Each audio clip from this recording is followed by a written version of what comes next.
the Bible. He went into the Psalms and he asks, what is the clue? What is the gift of the scripture? And how do I bring that into my science? He's asking a very important question, which you are asking. How can these atoms and molecules, which are material things, how are they animated? And he found that we are the source of that. Rafa, your consciousness and my consciousness has the power to change materials.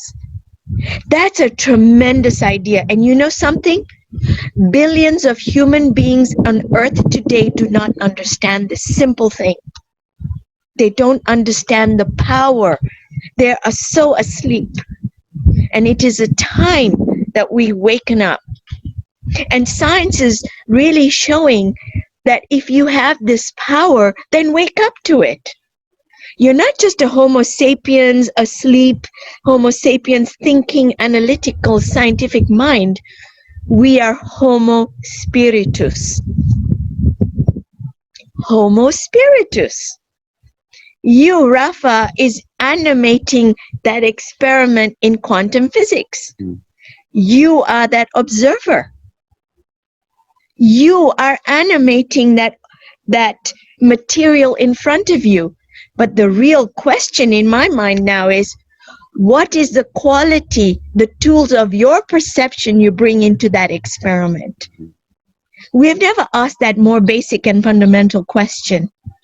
What is the content of consciousness, the quality of consciousness that we bring into the experiment?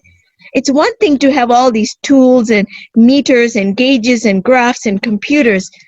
Tiller brought a quality of consciousness of the heart. He isn't about prizes and money and Nobel Prize, all that, you know.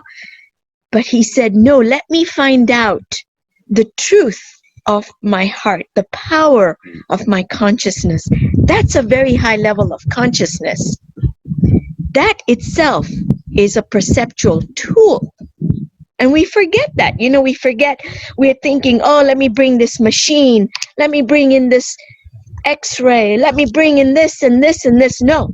But what is the quality, the tool of perception of the scientist himself or herself? Yeah, I think we have just pause there for a moment. Yeah. We have forgotten, or we're not aware in general of how important what you're saying is. How every scientist, for example, they come with their biases, yes, with their background, with their own way of looking at the world, with whatever personal trauma they might have from their childhood, etc. And all of that gives a certain color to whatever experiment they are doing. And since it's not that common to do inner work, perhaps, yes, all the experiments that have been done through time, they've all had a certain skew towards, yes, not towards, but from the scientists themselves. yes. And perhaps the results that have been gathered from all these experiments, they haven't been as clean as they think, perhaps, because themselves have, right?